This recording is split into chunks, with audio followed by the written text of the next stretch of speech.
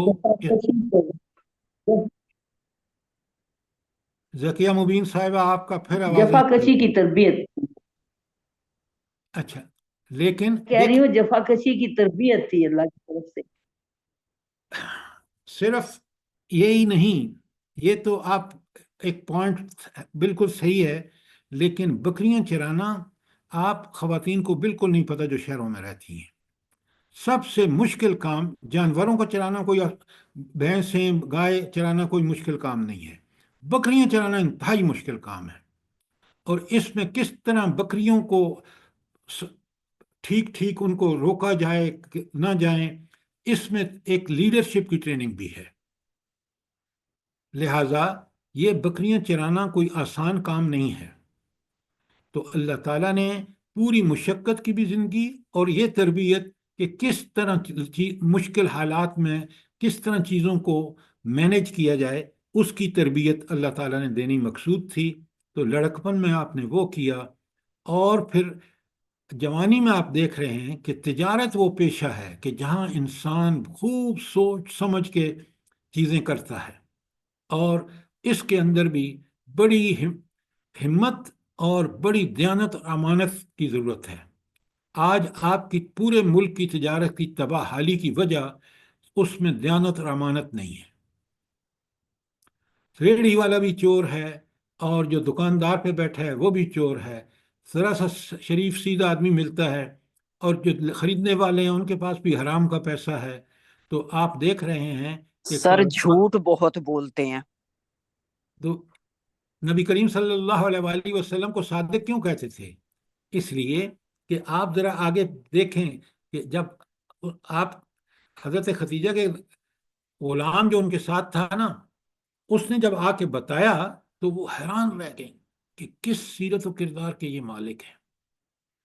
اور ان کو بے شمار آ رہی تھیں آفرز شادی کی، بڑے بڑے امیر لوگ، لیکن آپ کے کردار سے متاثر ہو کے خود مینیج کیا کہ ان کو اس بات پر آمادہ کریں کہ وہ شادی کریں. چلیں پہلے آپ پڑھیں گے تو سمجھ آئے گی. تو 25 سال کی عمر ہوئی تو حضرت خدیجہ کا مال لے کر تجارت کے لیے ملک شام تشریف لے گئے. ابن اسحاق کا بیان ہے کہ خدیجہ بن خویلد ایک معزز مالدار اور تاجر خاتون تھی. لوگوں کو اپنا مال تجارت کے لیے دیتی تھیں اور مزاربت کے اصول پر ایک حصہ طے کر لیتی تھیں. پورا قبیلہ قریش ہی تاجر پیشہ تھا. جب انہیں رسول صلی اللہ علیہ وسلم کی راست گوئی، امانت، مکارم اخلاق کا علم ہوا تو انہوں نے ایک پیغام کے ذریعے پیشکش کی کہ آپ ان کا مال لے کر تجارت کے لیے ان کے غلام میسرہ کے ساتھ ملک کے شام تشریف لے جائیں، اور دوسرے تاجروں کو جو کچھ دیتی ہیں اس سے بہتر اجرت آپ کو دیں گی. کیوں؟ آپ نے سن چکے تھیں کہ یہ اتنے امانت دار اور دیانت دار ہیں. آپ نے یہ پیشکش قبول کر لی اور ان کا مال لے کر غلام میسرہ کے ساتھ ملک شام تشریف لے گئے. آپ جب واپس آئے اور میسرہ نے آپ صلی اللہ علیہ وسلم کے بارے میں بتایا حضرت خدیجہ کو کہ کس امانت، کس دیانت، کتنے شریف اور کتنے زبردست انسان ہیں، تو آپ دیکھ رہے ہیں کہ حضرت خدیجہ سے شادی جو ہے اسی کے بعد طے ہوئی. اور آپ پڑھ لیں گے کہ یہاں اچھا اس کے بعد اگلا پیرا جو شادی کا نیکسٹ پیرا ہے، یہ میں اس لیے چھوڑ رہا ہوں کہ آپ خود پڑھیں سمجھیں. شادی میں مہر کتنا طے ہوا تھا؟ 20 اونٹ دیے. اس کا کیا مطلب ہے کہ آپ صلی اللہ علیہ وسلم نے 20 اونٹ مہر میں دیے؟ یعنی یہ سر بات جی یہاں سے مالی حالت کا پتہ چلتا ہے آپ طرف سے ان کی کیسی تھی. ایگزیکٹلی یہ ہے وہ بات کہ اس وقت نبی کریم صلی اللہ علیہ وآلہ وسلم اتنے امیر تھے کہ آپ نے مہر میں 20 اونٹ دیے، اور اس وقت حضرت خدیجہ کی عمر 40 سال تھی اور نبی کریم صلی اللہ علیہ وسلم کی عمر کتنی تھی؟ 25 سال. اور اتنا یہ فیملی اس قدر دین پرست تھی. حضرت محمد رسول اللہ صلی اللہ علیہ وسلم تو اللہ کے نبی تھے نا، لیکن جو خدیجہ رضی اللہ تعالی عنہا کی فراست اور جو مال جس طرح انہوں نے لٹایا ہے اللہ کے دین کے لیے، آپ دیکھیں نا، حضور جب غار ثور میں فرشتہ آپ کے جبرائیل امین آپ کو گلے لگا کے اور خوب بھینچتے ہیں، تو نبی کریم صلی اللہ علیہ وسلم تو سخت پریشان ہو گئے کہ ایک نوری مخلوق اور ایک خاکی مخلوق کی ملاقات ہی بڑا ڈراؤنا کام تھا. پھر آپ کو انہوں نے 2 دفعہ بھینچا، تو گھر آئے تو آپ کہنے لگے مجھے تو میری جان کا خطرہ ہے جو مجھے صورتحال وہاں پیش آئی ہے. تو جو تسلی دی ہے حضرت خدیجہ الکبریٰ نے، وہ ان کی فراست کا جیتا جاگتا ثبوت ہے.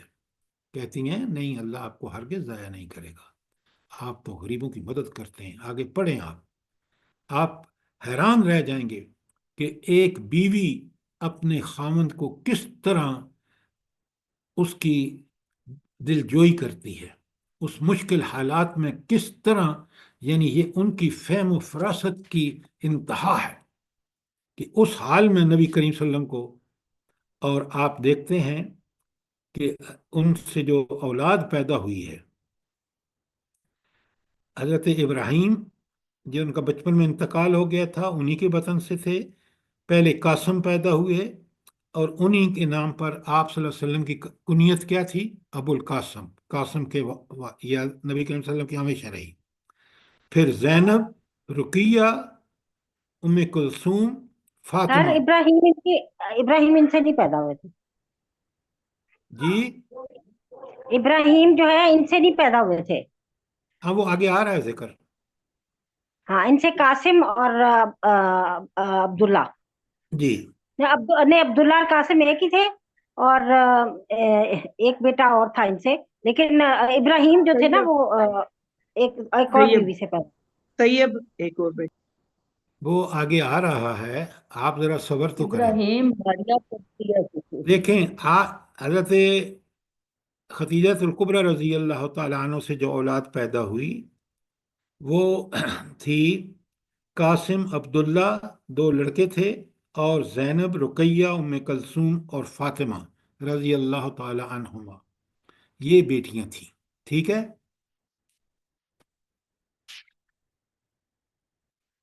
اب آگے چلتے ہیں. یہ ایک ایسا جوڑا تھا کہ جس کی مثال شاید اس تاریخ پیش کر سکے. تو جب آپ کا انتقال ہوا ہے تو آپ صلی اللہ علیہ وسلم آپ کی سہیلیوں کی بڑی عزت افزائی کرتے تھے. کیوں؟ وہ اس وجہ سے کہ خود خدیجہ سے آپ کی محبت بے مثال تھی، تو اس کا اظہار موت کے بعد ان کی سہیلیوں کے ساتھ بہترین رویہ اور بہترین ان کے ساتھ ان کے تعلقات تھے. اچھا، اب اگلا جو آ رہا ہے ٹاپک، کعبہ کی تعمیر اور حجر اسود کا تنازع. میں اس کا خلاصہ آپ کے سامنے پیش کروں گا اور آپ نے اس کو بہت اچھی طرح پڑھنا ہے. کعبہ کی تعمیر جو ہے، قریش نے یہ فیصلہ کیا کہ ہم حلال کمائی لگا کے، اور اس کو کیونکہ کافی بارشوں کی وجہ سے گر گرا گیا تھا، تو انہوں نے کہا کہ ہم اس کو تعمیر کریں گے. اب تعمیر کرتے وقت جو اصل مسئلہ پیش آیا وہ یہ تھا کہ کعبۃ اللہ کو حجر اسود کو اٹھا کے اپنے مقام پر کون رکھے. اس پہ عرب تو لڑائیوں کے ماہر تھے، قبیلوں میں ٹھن گئی، بہت تلواریں نکل آئیں. بالآخر ایک بات پہ فیصلہ ہو گیا کہ چلیں کل وہ شخص جو فلاں دروازے سے داخل ہو پہلے، اس کو ہم حکم بنا لیں، اس سے فیصلہ کرا لیں. تو جب یہ طے ہو گیا تو اللہ تعالیٰ کی شان دیکھیں، کیونکہ معاملات تو سب اللہ تعالیٰ ہی کے کنٹرول میں ہیں۔ تو وہاں سے پہلا شخص جو اس دروازے سے داخل ہوا وہ محمد رسول اللہ صلی اللہ علیہ وسلم تھے۔ آپ نے وہ فیصلہ کیا کہ عرب بھی دنگ رہ گئے۔ آپ نے فرمایا کہ اس کو چادر میں رکھو، قبیلوں کے سردار جو ہیں وہ سارے چادر کو پکڑ لیں اکٹھے، اور پھر اس کو اوپر لائیں اس لیول پر۔ جب لیول پہ آیا تو آپ صلی اللہ علیہ وسلم نے اس کو اٹھا کے اپنی جگہ پہ رکھ دیا۔ تو وہ سارے قبیلے بڑے حیران تھے کہ جہاں کہاں تو یہ کہ جنگ ہونے جا رہی تھی، لڑائی اور قتل و غارت ہونے جا رہی تھی، کہاں یہ کہ ایسا فیصلہ آیا کہ سب مطمئن۔ تو اس کے بعد آپ یہاں اس کو پڑھیں گے، اور نبوت سے پہلے کی اجمالی سیرت جو ہے وہ انشاءاللہ نیکسٹ ٹائم آپ کے سامنے میں رکھوں گا۔ اور اب آپ نے آگے، کیونکہ 40 سال تو بغیر نبوت کے ہیں، 40ویں سال آپ کو نبوت ملی ہے، اس کی بھی صورتحال جو ہے آگے آپ دیکھ رہے ہیں، انہوں نے بڑی تفصیل سے بیان کی ہے۔ بلکہ میں سمجھتا ہوں کہ میں اس چیپٹر کو ختم ہی کر دوں، 2 ہی پیجز رہ گئے ہیں۔ تو نبی کریم صلی اللہ علیہ وسلم کی جو سیرت ہے، اجمالی سیرت، وہ کہتے ہیں کہ وجود تمام خوبیوں اور کمالات کا جامع تھا نبی کریم صلی اللہ علیہ وسلم کا۔ اور یہ پیج 93 میں آخری پیرا پڑھ رہا ہوں۔ جو متفرق طور پر لوگوں کے مختلف طبقات میں پائے جاتے ہیں، آپ صلی اللہ علیہ وسلم اصابت فکر، یعنی فکر آپ کی بہت عمدہ تھی اور حق پسندی کا بلند مینار تھے۔ آپ صلی اللہ علیہ وسلم کو حسن فراست، پختگی فکر اور وسیلہ و مقصد کی درستگی سے حظ وافر عطا ہوا تھا۔ اب یہ وہ خوبیاں ہیں جو اللہ تعالیٰ فرماتے ہیں نا کہ میں نے اپنے انبیاء کو قوت فیصلہ دی ہے۔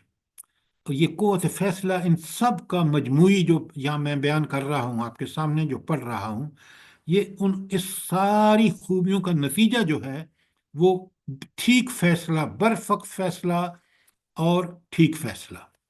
تو یہ نبی کریم صلی اللہ تعالیٰ نے ہر انبیاء کو، نبی کریم صلی اللہ علیہ وسلم کو وافر عطا فرمایا۔ آپ صلی اللہ علیہ وسلم اپنی طویل خاموشی سے مسلسل غوث اور دائمی تفکیر اور حق کی کرید میں مدد لیتے تھے۔ تو ہمیں بھی پورا غور و فکر کرنا چاہیے، خاص کر قرآن اور حدیث پر۔ آپ یقین مانیں، اللہ تعالیٰ کی آیات ہوں قرآن کی یا نبی کریم صلی اللہ علیہ وآلہ وسلم کی احادیث ہوں، جتنا آپ غور و فکر کریں گے، ان میں سوچیں گے، گہرائی میں جائیں گے، گہرائی میں جائیں گے، آپ کو ایسی حقائق سامنے آئیں گے، انسانی فطرت کے وہ رموز، وہ چیزیں آپ کو پتہ چلیں گی کہ ہمارا سینہ کھل جائے گا، اور اللہ تعالیٰ ہمیں بھی حکمت عطا فرمائے گا اگر ہم قرآن و سنت کے پوری طرح غور و غوص کر کے اور اس نتیجے اخذ کریں گے، تو دنیاوی معاملات میں بھی اللہ تعالیٰ ہمیں بالکل وہی فکر عطا فرمائے گا۔ تو یہ آپ سارے پڑھیں گے، اور انشاءاللہ ان 40 سال کا خلاصہ جو ہے وہ میں آپ کے کردار کا خلاصہ جو ہے وہ پیج 95 پہ آ جائیں۔ اب آخری پیرا بڑے غور سے سنیں۔ آپ قوم میں شیریں کردار کہ کردار انتہائی، یعنی اخلاق کی تو کمال تھی نا۔ خود قرآن کہتا ہے نبوت کے بعد کہ انک علی خلق عظیم، کہ آپ اخلاق کے اعلیٰ درجے پر ہیں، فاضلانہ اخلاق اور کریمانہ عادات کے لحاظ سے ممتاز تھے۔ ممتاز کا مطلب ہے کہ آپ بالکل اس میں ٹاپ پر تھے۔ آپ سب سے زیادہ بامروت، سب سے زیادہ خوش اخلاق، سب سے معزز ہمسایہ، سب سے بڑھ کر دور اندیش، سب سے زیادہ راست گو، سب سے نرم پہلو، سب سے زیادہ پاک نفس، خیر میں سب سے زیادہ کریم، سب سے نیک عمل، سب سے بڑھ کر پابند عہد، سب سے بڑھ کر امانت دار، حتیٰ کہ آپ کی قوم نے آپ کا نام ہی امین رکھ دیا کیونکہ آپ احوال صالح اور خصال حمیدہ کا پیکر تھے، اور جیسا کہ حضرت خدیجہ کی شہادت ہے کہ آپ درمانوں کا بوجھ اٹھاتے ہیں، تہی دستوں کا بندوبست فرماتے ہیں، مہمانوں کی مہمان نوازی کرتے ہیں، اور مصائب حق میں اعانت فرماتے ہیں۔ سنیں بڑے غور سے، یہ تو بات تھی اس زمانے کی جب آپ صلی اللہ علیہ وسلم موجود تھے، اور یہ وہ آپ کے سیرت کردار کا خلاصہ ہے۔ آج بھی اس زمانے میں، موجودہ دور میں، مائیکل ہارٹ نے جب 100 عظیم انسانوں کی فہرست بنائی ہے تو سر فہرست کون ہے؟ حضرت محمد صلی اللہ علیہ وسلم۔ اللہ اکبر، اللہ اکبر۔ اللہ علیہ ایک عیسائی، اس کو کوئی اور راستہ نظر ہی نہیں آیا کہ کہیں ان کو کہیں نیچے کر دے، وہ ٹاپ پہ آج بھی محمد رسول اللہ صلی اللہ علیہ وسلم ہے۔ کاش ہم اسی نمونے کے مطابق اپنی زندگی کو تعمیر کرتے تو آج مسلمان بھی دنیا میں ٹاپ کے انسان ہوتے۔ ہم نے اس نبی کو کبھی نہ اپنے بچوں کے سامنے، نہ دعوت میں ان کے اس نمونے کو پیش کیا جس کو اللہ نے نمونہ بنا کر بھیجا ہے۔ بڑے غور سے اس کو پڑھیے، اس کو سمجھیے، اور خود اپنی حالت کو ہم بدلیں، میں اور آپ، تاکہ ہم اس نبی کی زندگی کا نمونہ عکس پیش کر سکیں، اس کی کوشش کریں۔ اللہ تعالی ہمارے ساتھ بھی معاملہ یہی کرے گا۔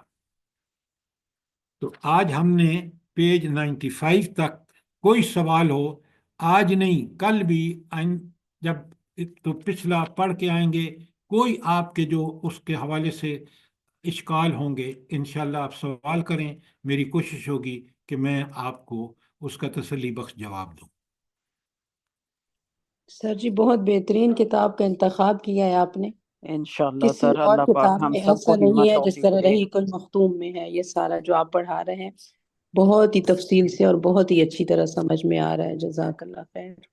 اللہ تعالیٰ کے کرم نوازی ہے کہ دیکھیں نا کہ ان لوگوں کو جنہوں نے یہ کتابیں لکھی ہیں، رب نے اس سیرت کو، آپ کبھی تشریف لائے نا الفوظ میں، ہماری اکیڈمی میں ہم نے سیرت کی ہر کتاب رکھی ہے، اور حیران ہوتے ہیں کہ یہ لکھی جا رہی ہیں، لیکن نبی کریم صلی اللہ علیہ وآلہ وسلم کی سیرت اتنی پیاری ہے کہ آپ کو اگر کافروں کے میں ریمارکس بتاؤں نا، اور آج بھی جو مغرب میں مسلمان ہو رہے ہیں نا، وہ سارے کے سارے نبی کریم صلی اللہ علیہ وآلہ وسلم کی سیرت کی وجہ سے ہو رہے ہیں۔ سبحان اللہ، بے شک کوئی ثانی ہم نہیں ہے۔ بالکل کاش میں اور آپ اس نمونے کو فالو کرتے تو ہم بھی انسانوں میں بہترین انسان ہوتے۔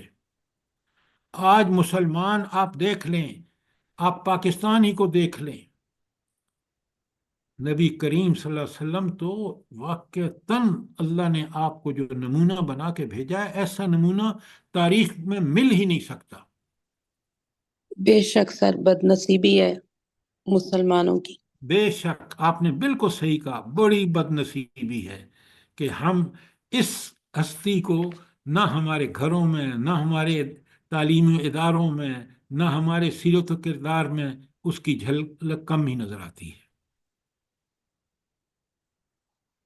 اللہ پاک ہم سب کو توفیق دے، اور آمین جو بھی دوسرے آمین تمام ثم آمین۔ مسلمانوں کو سر، اور ہم لوگوں کے اولادوں کو بھی نیک کرے اور دین کے راستے پہ چلنے کی توفیق دے، آمین۔ اور آمین۔ جو میں ایک بیمار ہیں ان نوٹس کو شفا، نوٹس عافیت والی زندگی دے پروردگار۔ اچھا، سنیں میری بات، میں آپ کو ایک نوٹس بھیجوں گا جو ان سب کا پیچھے جو چیپٹرز ہیں اس کا خلاصہ، وہ تاکہ آپ کے پاس جب پڑھیں اور پڑھائیں، کتاب کو آپ نے ضرور پڑھنا ہے۔ نوٹس میں آپ کو مثلاً کہ نبی کریم صلی اللہ علیہ وآلہ وسلم سے پہلے عربوں کی اخلاق کیسے تھے، اس میں ہم نے ایک چیز جو ہے وہ میں نے ابھی اگلی دفعہ میں آپ سے ضرور اس کے بارے میں پوچھوں گا۔ یہ جو نبی کریم صلی اللہ علیہ وآلہ وسلم کے بارے میں